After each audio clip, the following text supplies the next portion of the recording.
Hi everyone, this is Ida. I have a quick project share, and I did have a subscriber request on how to make this ornament, so I'm going to try and do one.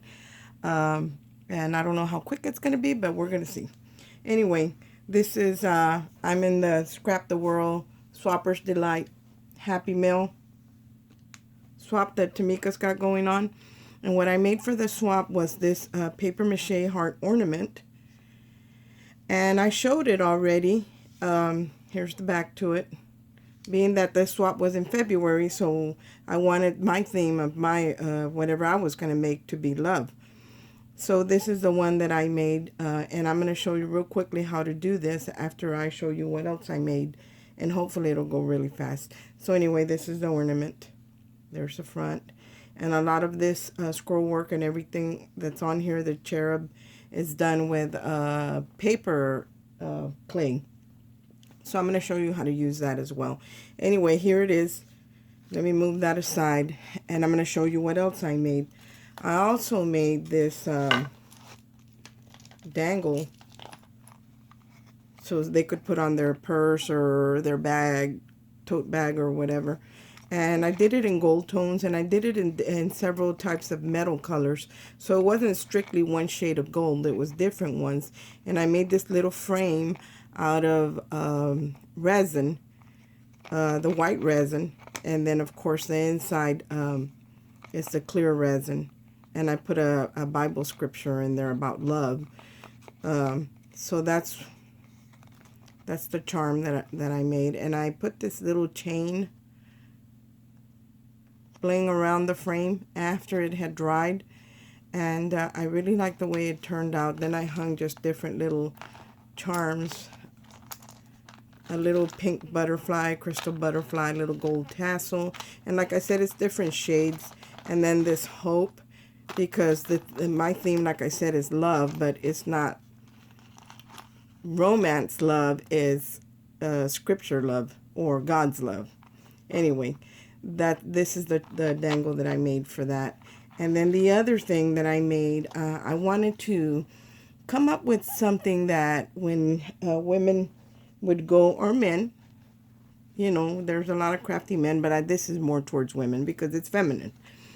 So I wanted to make something where they could carry, whether it was a die, whether it was some cut up die cuts, some ephemera, you know, some doilies, just different kind of embellishments, that they could have something to just throw in their bag and not worry about it. So I didn't decorate it heavily.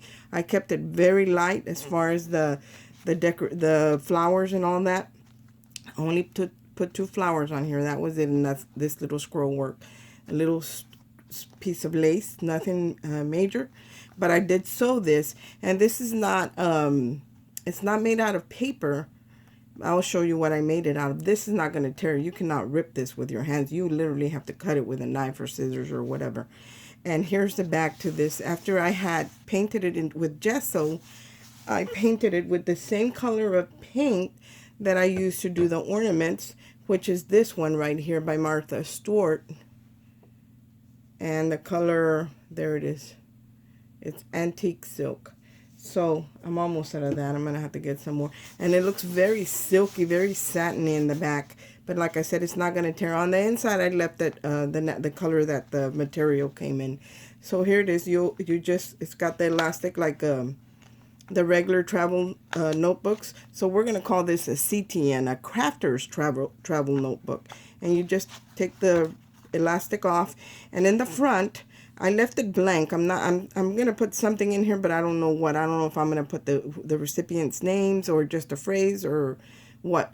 Anyway, I stitched this pocket all the way around, and it actually has the pocket right here where the paper and the doily are, and then it has another pocket back here where, you know, if you only wanted to take your driver's license and a couple bucks, you know, you could just throw it in there and not have to worry about carrying a purse as well as everything else.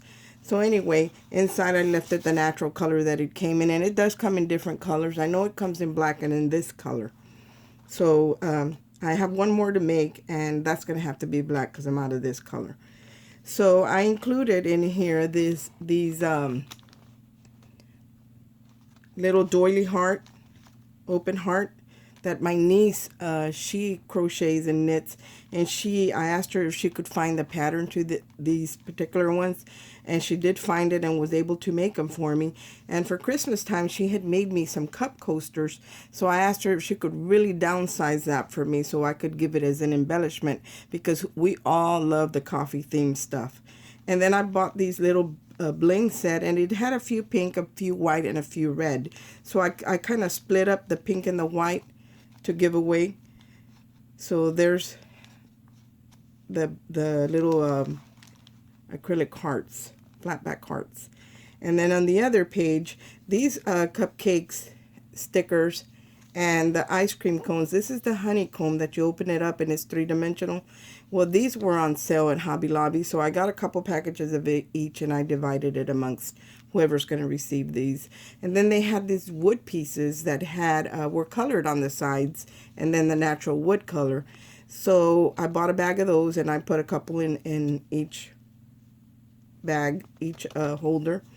And then I put a wooden key that they can alter, and some this is velvet pink ribbon, very nice, and then some black eyelash trim. And I cut out these floss holders with my waffle flower die. And then they also had, Hobby Lobby had these bows that they're really hair clips. They're on a gator clip, but I see a lot of people use them in their planners as paper clips or bookmarks. But I thought, you know, they could take off the clip part if they didn't want that and just use the bow in one of their projects. So I included one of each color in here. And that's the back. I didn't put anything in the back. I didn't make any pockets or anything, because I kind of want to leave it so whoever receives this and they want to add more to it, they can. You know, there's a lot of room for doing different things and decorating. And I didn't, I'm supposed to be in the shabby chic group, but I didn't like tear this up or make it grungy, or not anything like that, because they can put their own twist on it. And this, like I said, this is not the project. I'm just gifting them this as a goodie. This is going to be their goodie, this and the little charm that goes with it. And what I did in this extra pocket, I just made a tag to hang it on, and then I just slid it in the pocket all the way in and just kind of tucked it in there so it can hold the charm in place, the dangle. And they can, like I said, put it in their they don't have, it's not for them to leave it on here because that wouldn't be practical. But if they want to hang it in their purse or in their rear view mirror, in their cars or their keys or whatever, there it is. Anyway, that's the goodie that I was including. So now let's go on to the ornament. Let's go on how to make the ornament, because I did say I was going to do a quick tutorial. So I have a lot of my stuff already prepped. So this is the finished result right here. And this is like little boa that I would cut off. I have a long one that I cut little pieces off. I've had it a long time and I still got a bunch of it left. So that's what we're going to do. Now I'm going to show you what I start off with.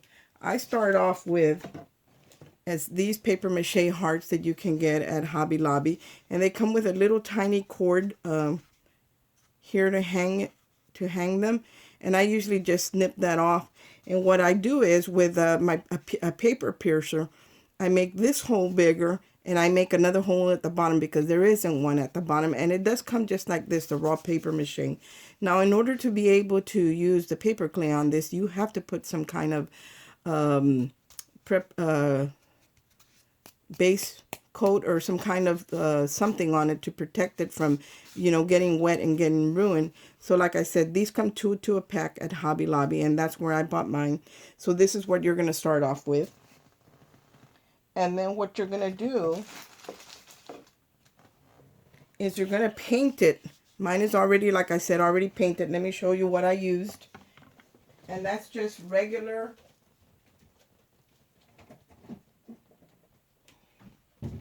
You know, when you sit down to do a video and you think you just have everything you need for that video and you don't.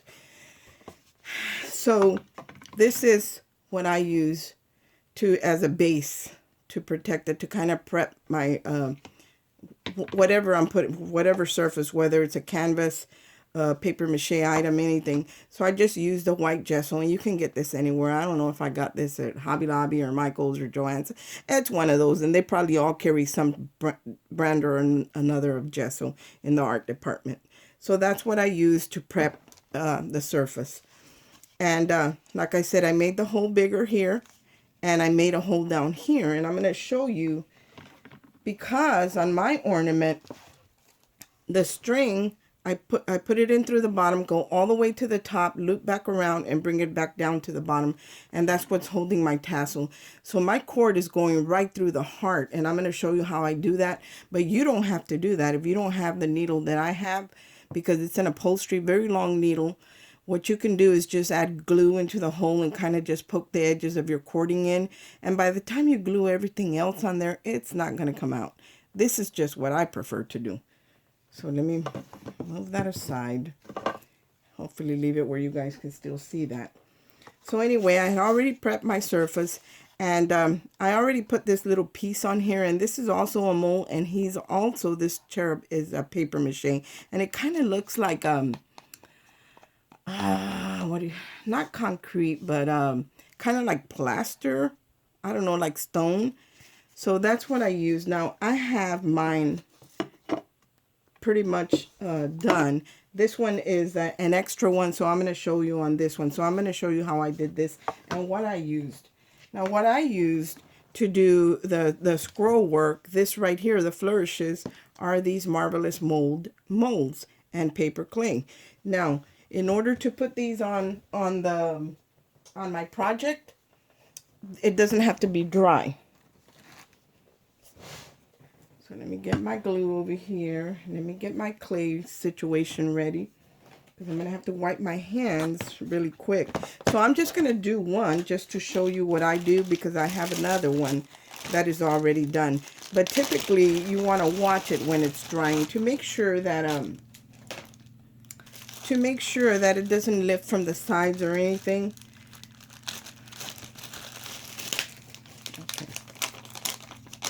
So this is the product that I use, and I got it at Hobby Lobby, and it's called Creative Paper Clay.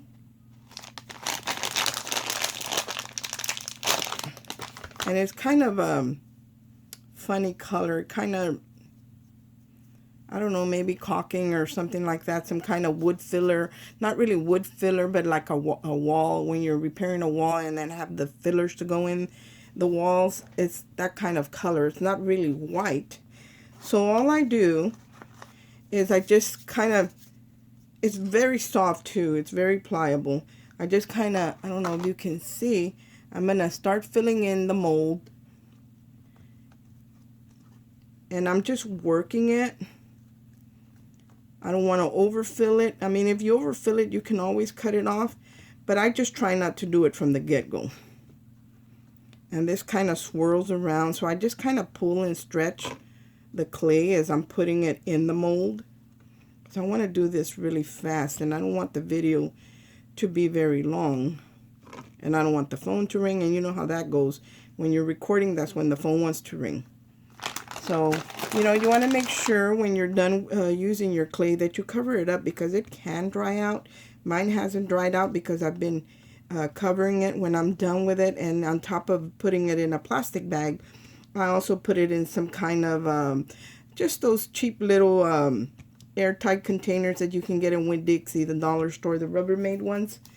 So I'm just going to do the one just so you can get the idea. And I did the same thing with this one, except this is the mold that I used. And this right here, it's upside down. That's the angel that I used on there. So I just wanted to show you what that looks like.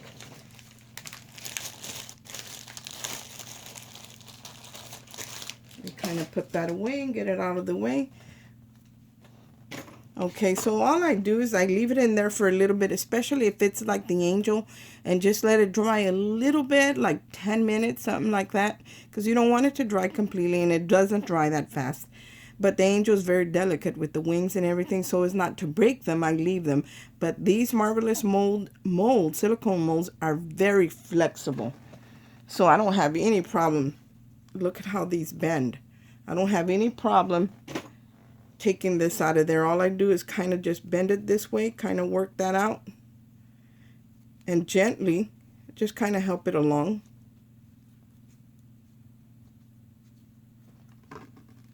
See how nice that is? And even though it's got some of these little cracks where I put the clay in, I like that because it's supposed to be shabby chic and you want it to be kind of shabby looking. So I'm gonna, you know, I don't care that it has that in there. And now it's still wet. It's completely wet, but I'm gonna go ahead and put it down. I'm gonna go ahead and glue it on my ornament. And I was gonna show you how to do the cord to hang it, the hanging element, before I did this and kind of got sidetracked. So I'll do that in a minute. So all I did was put that Beacon 3-in-1 glue while it's still wet, completely wet. And I'm just going to position it close to the hole where the cording is going to, hanging element's going to go. And I'm just going to curve it for it to conform to the shape of the heart. And that's why you want to do it when it's wet. And you don't have to be real close to here because you're going to add a bow, you're going to add lace, and a lot of it is going to be covered up. So if you're not touching that rope, you know, it's not a big deal because you are going to cover that up. And this is all I do, just kind of see how it's lifted up there. You don't want that. So that's why I go back and while it's drying, sometimes it tends to want to pull up. So I'll go back and check and check and check until it gets to a point where it's just not coming up anymore. And then I don't have to worry about it too much. But for the first hour, I just watch it. Because I have had some that I've kind of done and forgotten about. And they lifted out up here in the bottom. And I didn't like that. Although I did go back and when I was doing them and I added with like something very smaller tweezers, I kind of put little pieces of clay in there as a filler to fill it in. So there it is. I mean, that's all you have to do to put these on. After these dry, after you've already gessoed the heart and all your molds, everything you put on, everything that you did with the paper clay on your heart or round ornament, whatever you use, let it dry. You don't have to let it dry to put gesso on it, but because I keep coming back and forth and touching it, making sure everything's okay, I don't paint it till it's dry. And I'm not talking about paint. Again, I go in with the gesso and gesso the whole thing. So I think I have one that's not completely done. Like this one, for example, it already had the gesso, and after I put the molds on it, then I'll go back and paint all this. I didn't paint this completely. On the other side it's painted because I wanted to show you, even though this has this delicate work around it, it's very easy to paint. But after it dried completely, I did gesso all these little pieces. There's the other side.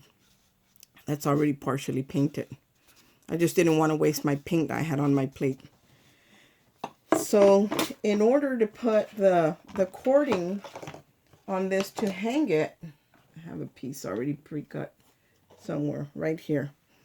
And I'll tell you how long this is. 13. Gosh, it's about 26 inches long is what I'm using to go all the way through and come back all the way up. So I cut a long piece of this gold twisted cord, and I did glue the ends together so they wouldn't come unraveled, and I made it flat, especially on one end, because that's the end I'm going to thread through the needle. So you know, the eye on this needle, this is like a 10-inch upholstery needle, and it's pretty thick. You know, this will go through it with no problem, and I don't pull it all the way through, just a little bit like that. And I will go in through the bottom of my ornament, and then I will actually just wiggle it around. I'm not going to spend too much time trying to do this. If I can get it, fine. If not, we're just going to move on to the next step, because I don't want to waste, you know, you don't have to be watching me try to wiggle this and find the hole that's on top. And I try to keep my needle pretty straight. It tends to want to bend a little bit. I'll straighten it so it makes it easier for me to find the top. So I don't think I'm going to find it easy this time. So So I think I'm just going to move on to, nope, I was hoping I could find it.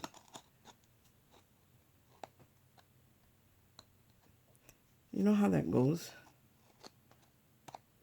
Although sometimes it does go right, and you say, I couldn't do that again to save my life. Anyway, that you get the idea. You're going to put the needle in through the bottom. You're going to go straight up, or hopefully, and kind of feel around. And don't force this through. You'll know when when you hit that other hole that's on top where you can pull it through. So you're going to pull it through, and then you're going to come back around, and the hole is big enough that you can come right back through the same hole and come back out the bottom. And I'm going to set this aside because I want to show you one that I did. And I didn't tie it or anything because I wanted to tie it to show you how I tie it. Well, this is the one that's already been threaded all the way up, and I came all the way back down, and this is what's left at the bottom. Now this hanging element is actually kind of long, and I left it long because all I do to tie this, I don't have to tie it. I prefer to tie it. So all I do, if I wanted to, I could leave it just like that and start gluing my flowers and everything and my lace. And just by doing that alone, this wouldn't move. I wouldn't have to tie it, but I prefer to tie it. So all I do is just kind of grab both cords and just tie it in a knot. Make sure my cords aren't twisted. And let me bring it all the way down. Oh, that's too short. I'm going to move the knot down some.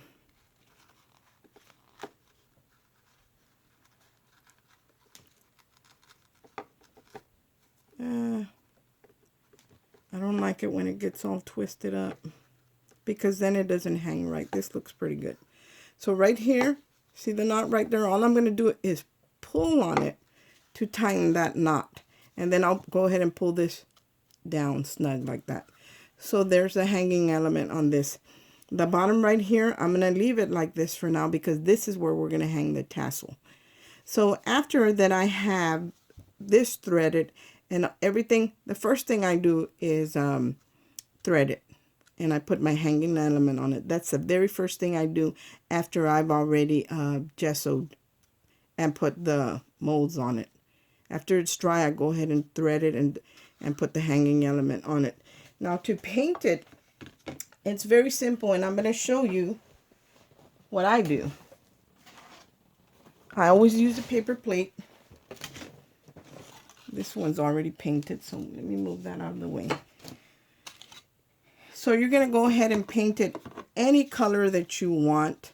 For example, I'm using that pink, and I'm using this metallic gold for any of the molds that I used.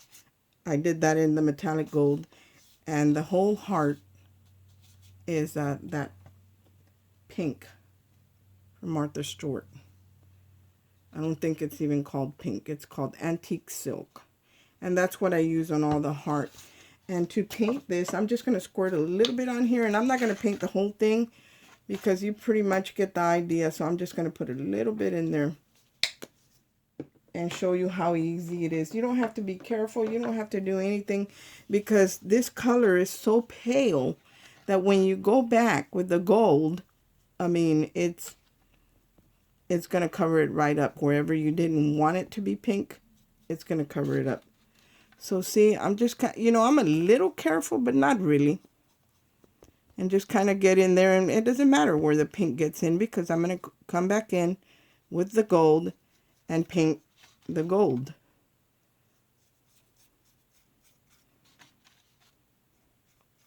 I just kind of really just slap it on there. Like right here in this little delicate work, I just kind of just smush my, if that's a word, my little paintbrush to get into all the edges right there. And then just brush up. And I'll do the same thing over here. Just kind of push it up, slide it up.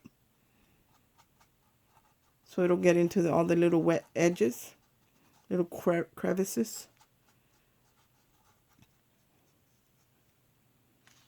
And I'm going to go ahead and use all this paint because I have very little left, and I do have to finish this ornament. Like, I try to get in here really well. See how I'm not even careful where it's supposed to be gold. Because when I go back to cover it to paint the gold, that's going to cover up all this pink. Make sure you get the insides of here if you're using the same molds that I am. I'm going to come around here. Give it another coat right here.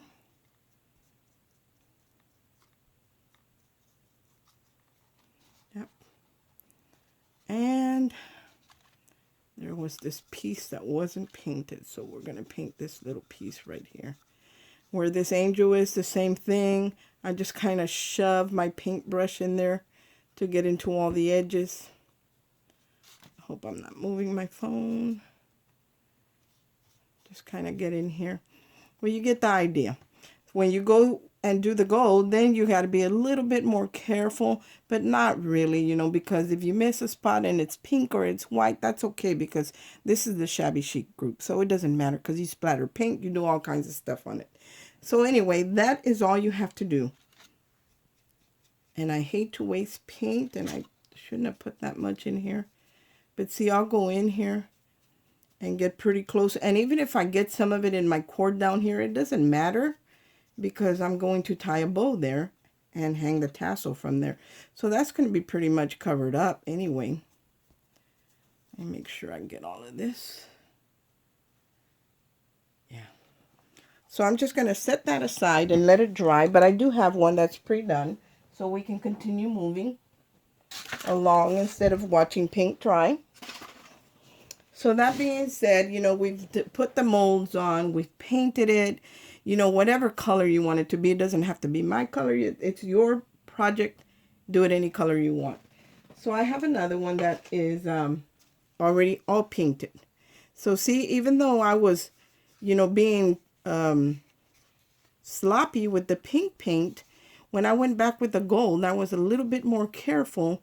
And, you know, because I really didn't want to get gold on the heart, on the pink part. But if you do, well, that's okay. So here it is all painted. And I did give it a couple coats because the pink is so subtle, that color.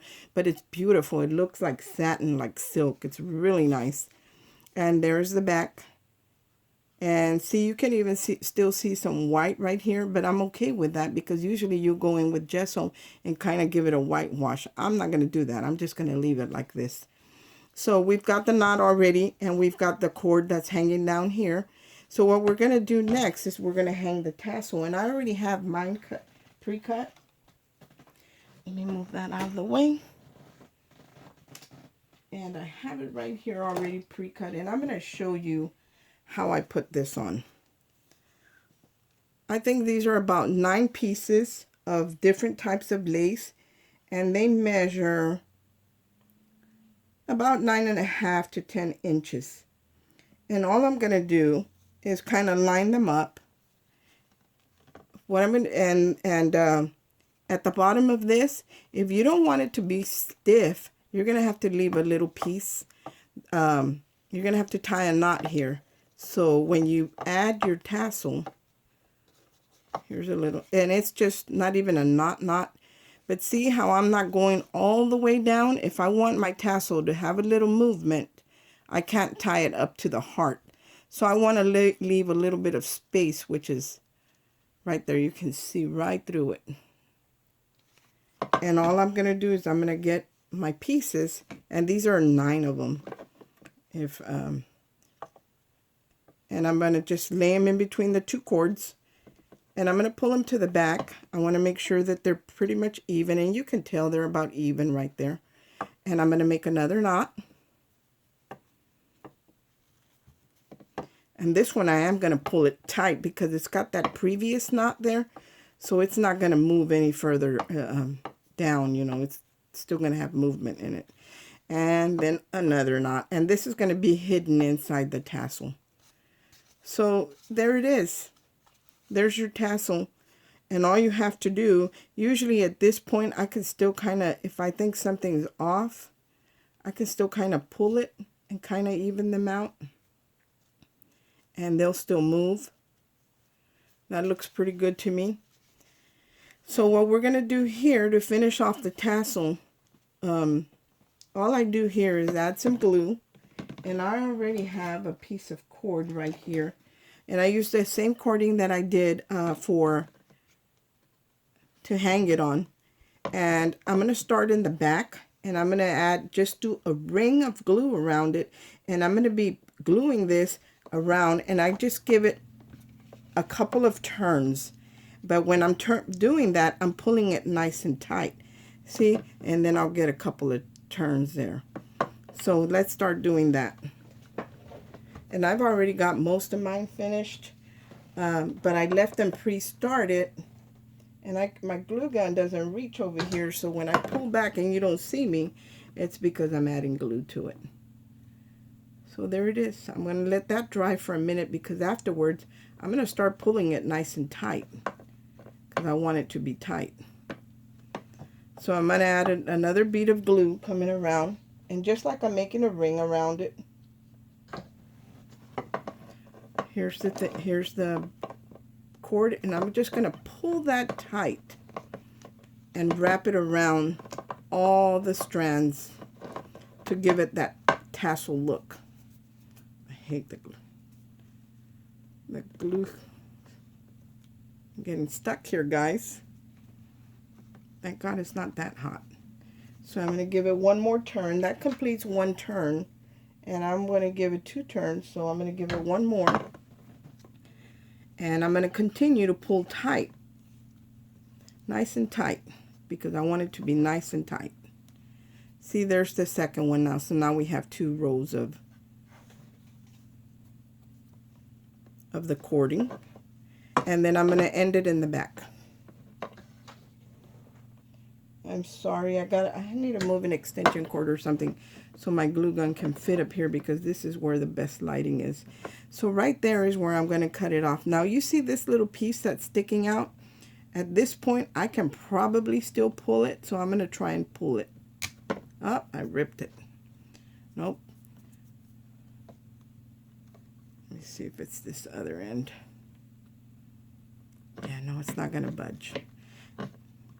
We'll just glue that down and no worries. I just added a little dab of glue there.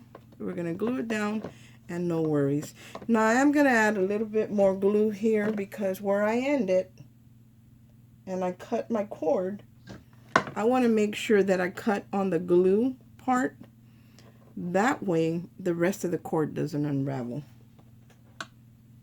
So I'm going to give it a few minutes, let it dry off. Let it cool off. And I'm going to cut it down here. And I'm going to save this little scrap because it's enough to do one more. Let me add another little dab of glue here to keep it from unraveling. Now it is warm, so be careful if you're doing this. So you see how I'm moving this, banging this around and everything? But no damage. You don't get any damage. This stuff is pretty hard unless you drop it.